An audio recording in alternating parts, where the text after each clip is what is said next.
नमस्कार, आप देख रहे हैं आज श्यामनाथ और मैं हूं आपके साथ श्वेता सिंह। आज एक बार फिर हमारे साथ टैक्स कर्मचारी जुड़े हैं इस लाइव वार्ता में, जो कि आपको बताएंगे अपनी आप बीती की आखिर किस विषम परिस्थिति में वो अपना गुजर बसर कर रहे हैं और क्यों टैक्स कर्मचारियों को लंबे समय से आंदोलन करना पड़ रहा है। क्या है पूरा मामला और क्या है पूरी वजह इस आंदोलन के पीछे की, ये आज आपको बताने वाले हैं। हमारे साथ जुड़े हैं इस लाइव वार्ता में राजेश दत्ता जी, जो कि झारखंड से हैं। नितेंद्र कुमार शर्मा जी राजस्थान से हमारे साथ जुड़े हैं। साथ ही विजय चटर्जी जी हमारे साथ जुड़े हैं सीधे बंगाल से। अलग अलग राज्यों से जुड़कर पैक्स कर्मचारी आज अपना दर्द बयां करने वाले हैं। सभी का बहुत बहुत हार्दिक स्वागत, अभिनंदन। मैं आपसे जानना चाहती हूँ राजेश जी, पैक्स एक्ट क्या है आखिर?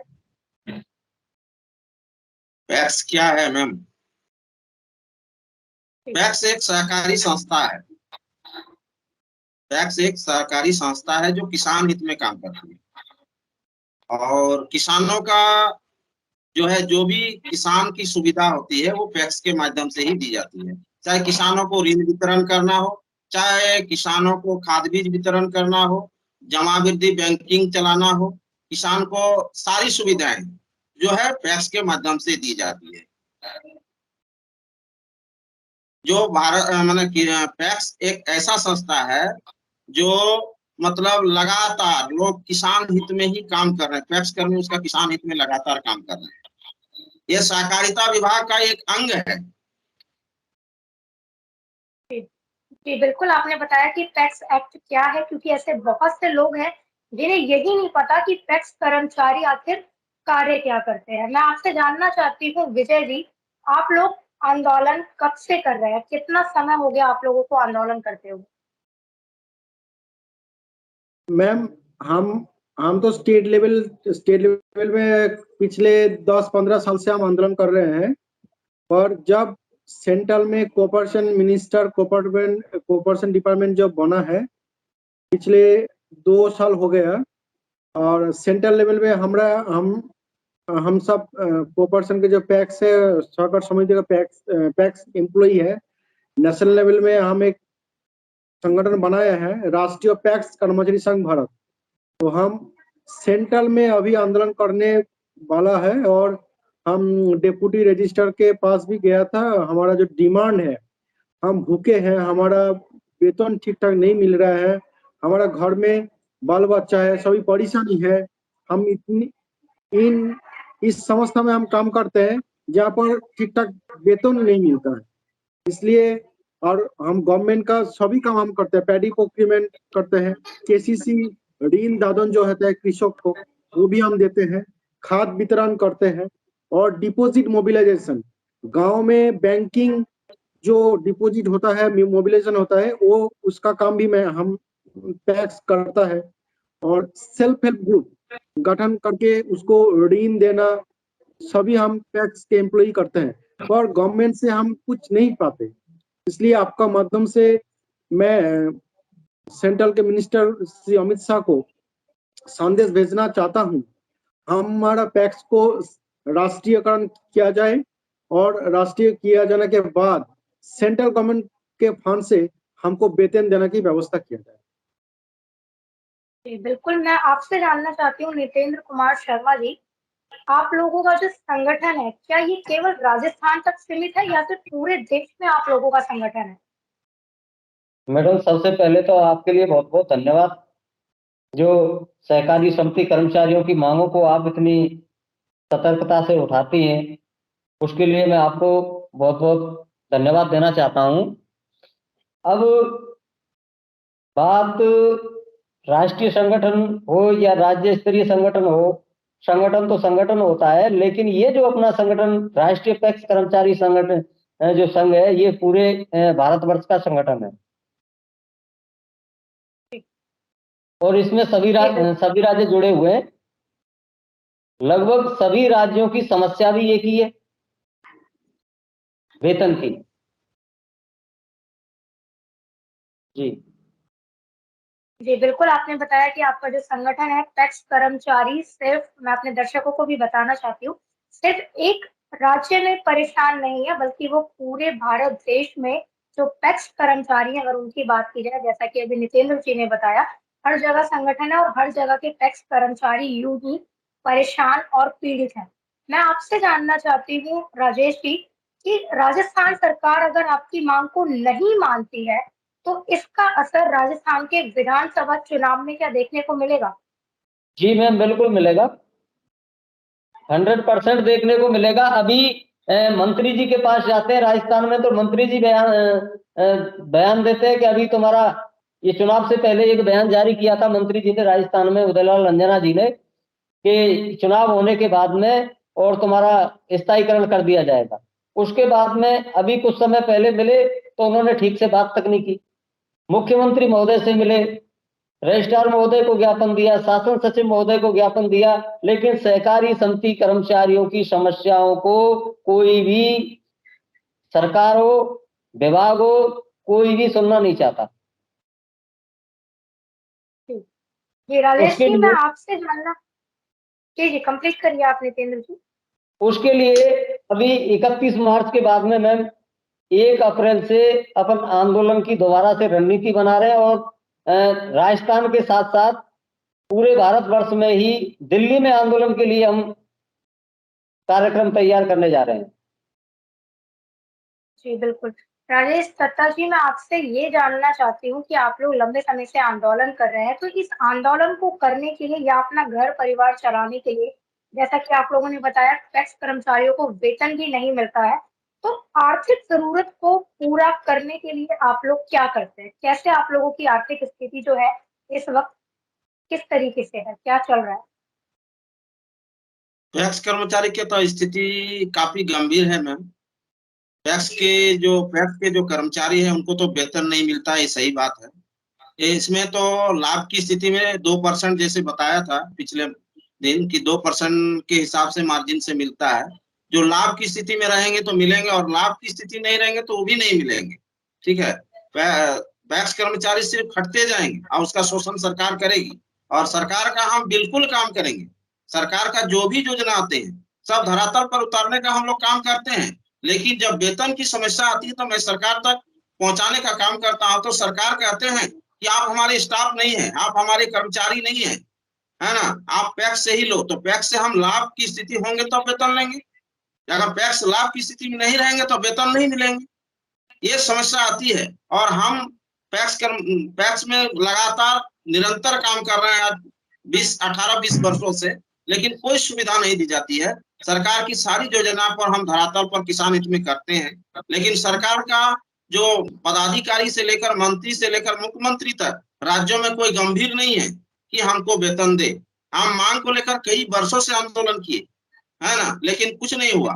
इसीलिए हम लोग राष्ट्रीय लेवल पर एक संगठन खड़ा किया, राष्ट्रीय सहकारी पैक्स कर्मचारी संघ भारत, जिसमें सभी राज्यों के पदाधिकारी लोग आए हुए थे, प्रदेश के लोग, और राज्य स्तर का सबका मामला यही है, किसी को भी वेतन, किसी स्टाफ को वेतन नहीं दिया जाता है।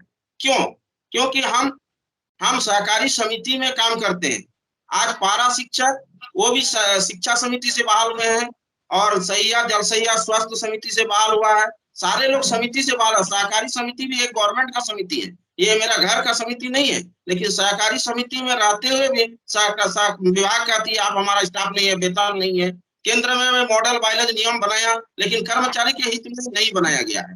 कर्मचारी का जो अनदेखी राज्य से लेकर केंद्र तक कर रही है, क्योंकि केंद्र सरकार को भी ध्यान देना चाहिए कि वह राज्य की स्थिति, राज्य के कर्मचारी की स्थिति क्या है। अभी उन्होंने, केंद्र सरकार ने डिमांड किया कि भाई और पैक्स को बढ़ाएंगे, पैक्स और 2 लाख करेंगे। पहले तो इतने पैक्स कर्मचारी को वेतन नहीं दिया जा रहा है और आगे की सोच है कि और पैक्स को बढ़ाएंगे। पहले इनकी समस्या को तो दूर करें, इनकी समस्या जो अभी कर्मचारी की स्थिति को मजबूत बनाएंगे। पैक्स को कंप्यूटराइजेशन करने जा रहे हैं, लेकिन पैक्स को कंप्यूटराइजेशन, पहले पैक्स का कंप्यूटर चलाएगा कौन, उनको वेतन कौन देगा, उनकी स्थिति को कौन सुधारेगा? तब ना कंप्यूटर में आप पूरे इंडिया लेवल में आप देखेंगे बैठ के कि हाँ पैक्स चल रहा है कि नहीं।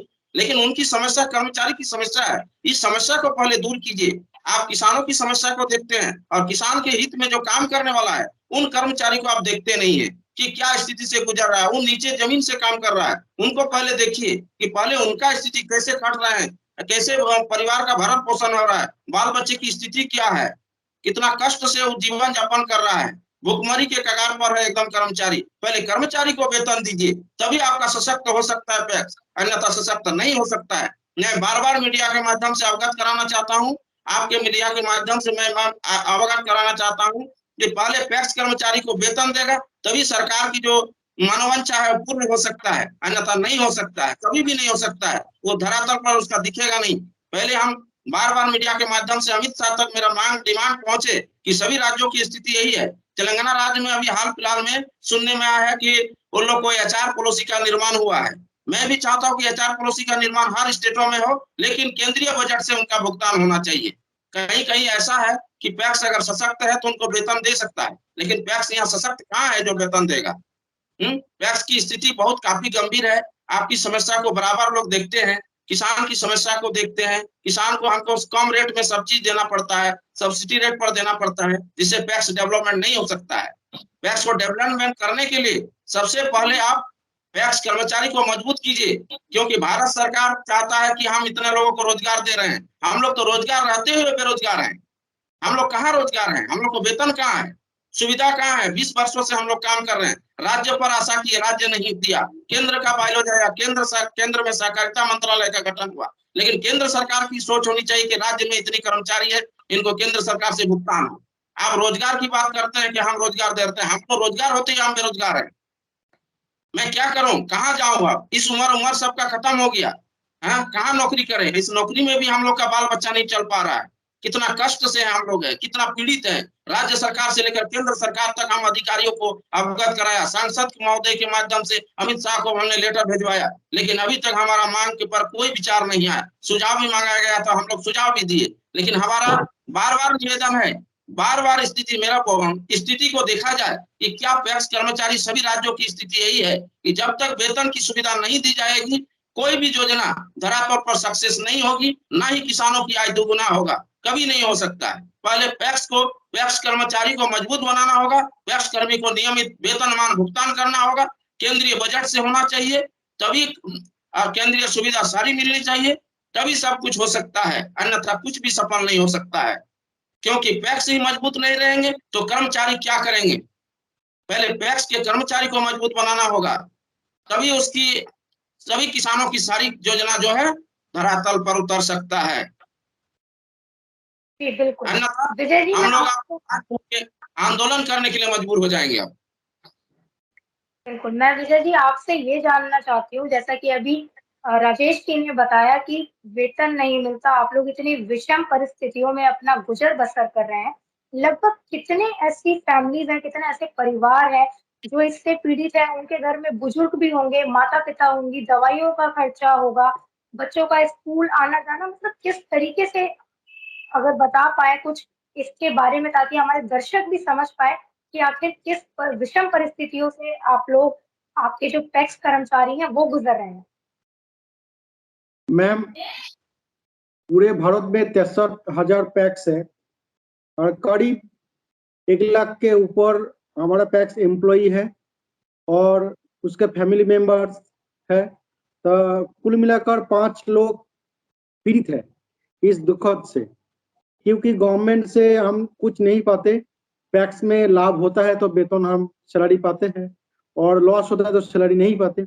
इसलिए घर का भी खर्च और बच्चों का भी लिखाई पढ़ाई में खर्च हमको बहुत मुसीबत में संभलना पड़ता है। इसलिए आपके माध्यम से गवर्नमेंट के पास मैं ये संदेश भेजना चाहता हूँ कि गवर्नमेंट हमको अच्छी जिंदगी बिताने का जो सैलरी है वो दे, तो हम अच्छी जिंदगी बिता सकते हैं और हमारा बच्चा जो है वो अच्छी स्कूल में पढ़ सकती है। और मेडिसिन का दिनों दिन जो खर्च बढ़ रहा है उसका भी हमको छुटकारा हम पा जाएंगे। सेंट्रल गवर्नमेंट हमारा डिमांड जो है वो डिमांड पूरा करे तो हम अच्छी जिंदगी बिता सकते हैं। बिल्कुल। नितेंद्र जी, मैं आपसे ये जानना चाहती हूँ, लंबे समय से आप लोग आंदोलन कर रहे हैं, आप लोगों को, पैक्स कर्मचारियों को क्या लगता है, क्या वजह है कि सरकार उनकी मांग को पूरा नहीं कर रही, या फिर उनकी मांगों को अनसुना किया जा रहा है? मैम, सरकार शराफत से कुछ भी नहीं सुनेगी और हमें तो सीधी सी बात है कि आंदोलन के रास्ते पर चलना ही पड़ेगा। वजह कुछ भी रही हो, सरकार सारी चीजें जानती है और विभाग भी इस बात को मानता है कि इनको वेतन नहीं मिलता, लेकिन काम नहीं कर सकता। तो राजस्थान में क्या है कि अभी हम 1 अप्रैल से आंदोलन की रणनीति तैयार कर रहे हैं और बहुत जल्दी कलमबंद हड़ताल राजस्थान के अंदर करेंगे। जी बिल्कुल। मैं राजेश जी आपसे जानना चाहती हूँ, आप लोगों ने बताया कि आप लोग गृह मंत्री तक पत्र भिजवा चुके हैं, तो इस पूरे मुद्दे को लेके पैक्स कर्मचारियों की जो इस वक्त स्थिति है, उनकी जो पीड़ा है, उसको लेकर केंद्र सरकार का इस पे क्या रवैया है? केंद्र सरकार के अधिकारी से तो मैम हम लोग बात किए। केंद्र सरकार के अधिकारी दिल्ली में जाके संगठन बनने के बाद ही हम लोग मुलाकात करके सारी हमारी समस्या को अधिकारियों को अवगत कराया। अधिकारी ने आश्वस्त भी किया कि जो है आपकी मांग को जो है माननीय मंत्री महोदय तक पहुंचाया जाएगा।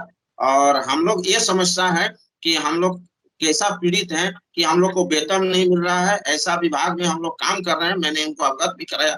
भाई सारे विभाग में कर्मचारियों को कुछ ना कुछ मानदेय देती है सरकार से, लेकिन हम ऐसा विभाग में है जो हमको मानदेय नहीं देती है। इसके लिए हम लोग बच्चों को भरण पोषण करने में कितनी दिक्कत होती है, कितनी कष्ट से हम लोगों ने जीवन गुजर कर बसर कर रहा हूँ, इधर उधर करके किसी तरह जो है मजदूरी करके हो चाहे कैसे करके हम जीवन बसर कर रहे हैं। ये बहुत ही दुखद स्थिति में हम लोग हैं। इस समस्या को हमने बार बार अवगत अधिकारी को कराया। भाई हम लोग कैसे जिए जब हम लोग को वेतन नहीं मिलेगी। आज के जमाने में इतनी खर्च है और जो है हम लोग को वेतन की सुविधा नहीं दी जाएगी। हम लोग लगातार काम कर रहे हैं, कितना दुख से काम कर रहे हैं कि हमारे बाल बच्चे को कैसे पढ़ाएंगे। एक सरकारी स्कूल में हम लोग पढ़ाने के बाती हो गए हैं, हम लोग कैसे पढ़ाएंगे, कैसे आगे बढ़ाएंगे, ये समस्या हम लोग के पास है। लेकिन हमारी सरकार, कोई भी सरकार, केंद्र से राज्य सरकार हमारे विषय पर चिंता जरा भी नहीं कर रही है कि भाई ये समस्या है, इनकी ये समस्या का दूर करने के लिए कुछ करे। नियम कानून सब चीज बन रहे हैं, लेकिन हमारे लिए जो है कुछ भी नियम कर्मचारी के हित में नहीं बनी है। मॉडल बायोलॉज का तो हम सरासर इस पर जो है अनदेखी का काम हुआ है मॉडल बायोलॉज में कि कर्मचारी के हित में नहीं है, सिर्फ योजना किस तरह उतरेगी ये सरकार का हमने बायोलॉज देखा। हम लोगों ने सोचा कि अब हम लोग को आंदोलन के सिवाय को रास्ता नहीं बना है, क्योंकि हम लोग का भी 2024 में हम लोग चुनाव देख रहे हैं कि अब चुनाव आ रहा है।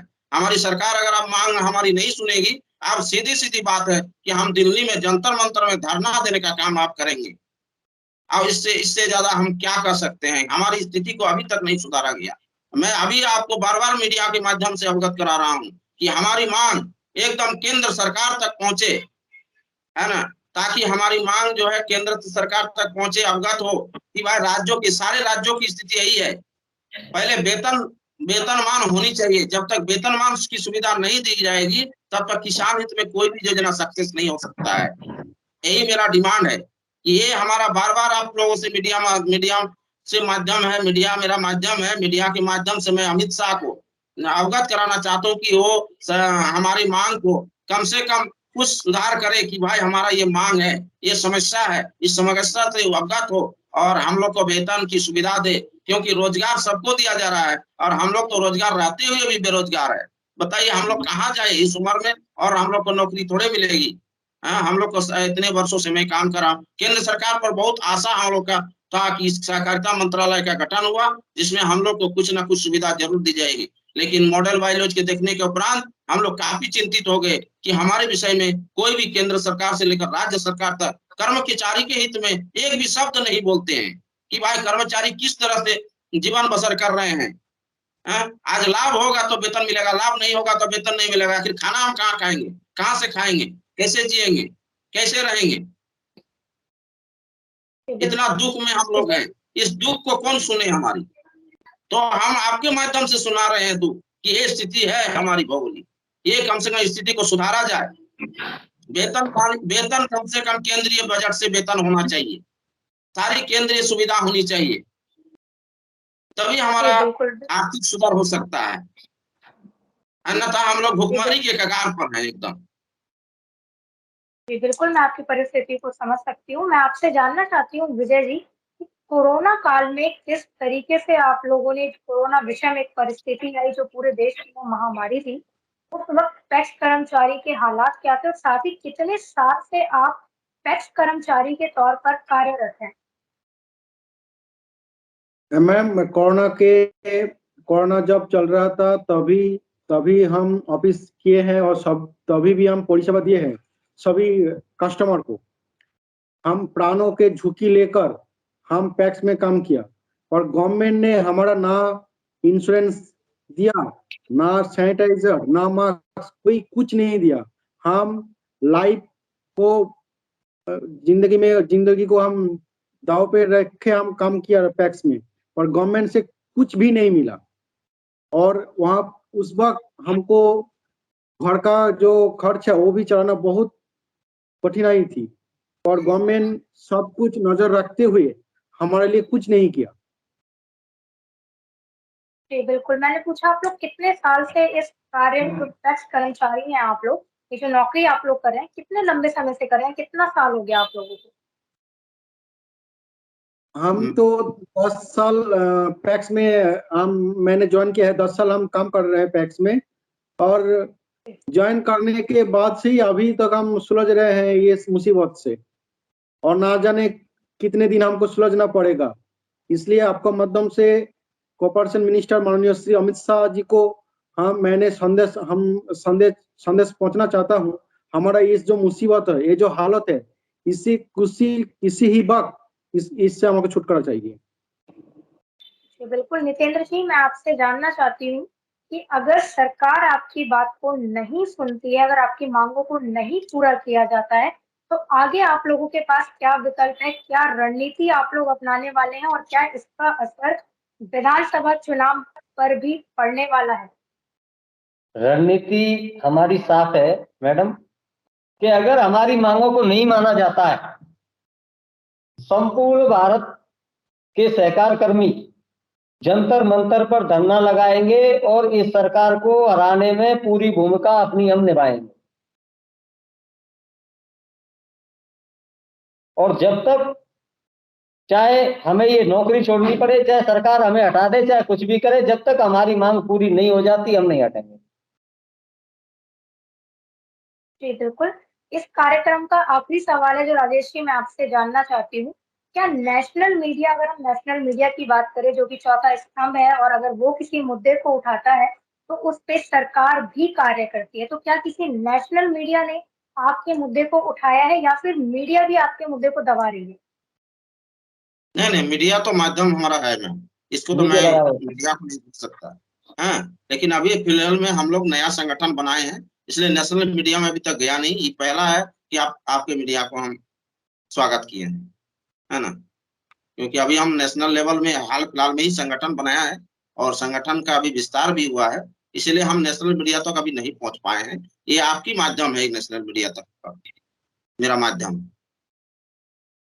बिल्कुल, आखिरी कुछ आप मैसेज देना चाहते हैं, कुछ कहना चाहते हैं, आपकी कोई मांग है तो मैं चाहूंगी आप जल्दी से अपनी बात बताएं। ठीक मैम, ठीक, बस हो गया यही।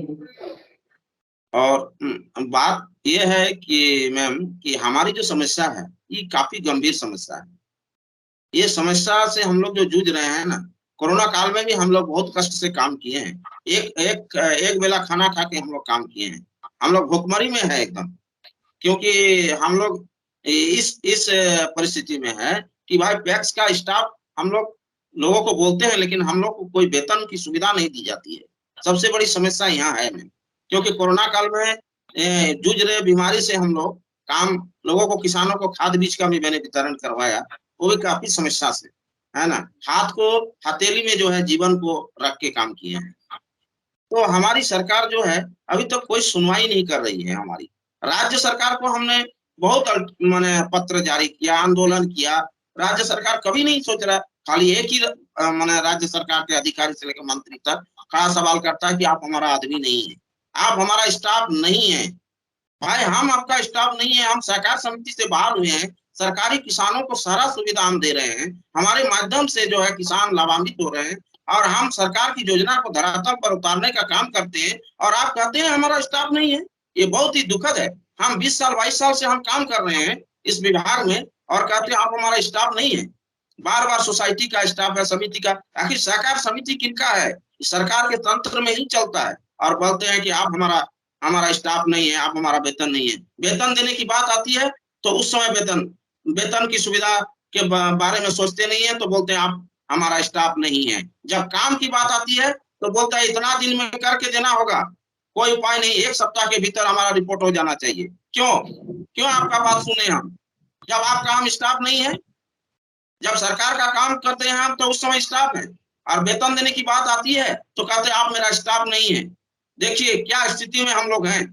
इसीलिए मैं बार-बार माध्यम से, आपके माध्यम से, मीडिया के माध्यम से अवगत कराना चाहता हूँ, ये समस्या को जो हम लोग जूझ रहे हैं, इसको हमारा समस्या का समाधान होनी चाहिए, अन्यथा हम दिल्ली में जंतर मंतर में धरना देने के लिए मजबूर हो जाएंगे आप। जी, बिल्कुल। बहुत-बहुत आभार नितेंद्र जी, विजय जी, राजेश जी, आप सभी का आपने बताया कि किस तरीके से पैक्स कर्मचारी जो सालों से कार्य कर रहे हैं, किसानों को सुविधा और लाभ पहुँचाने का कार्य कर रहे हैं, और वही कर्मचारी अपने घर में खाने को मोहताज है। सरकार को इस पर त्वरित कार्रवाई करनी चाहिए संज्ञान में लेकर। सभी का बहुत-बहुत आभार, हमारे सभी दर्शकों का भी बहुत-बहुत आभार। आप इसी तरह देखते रहिए आज शाम को।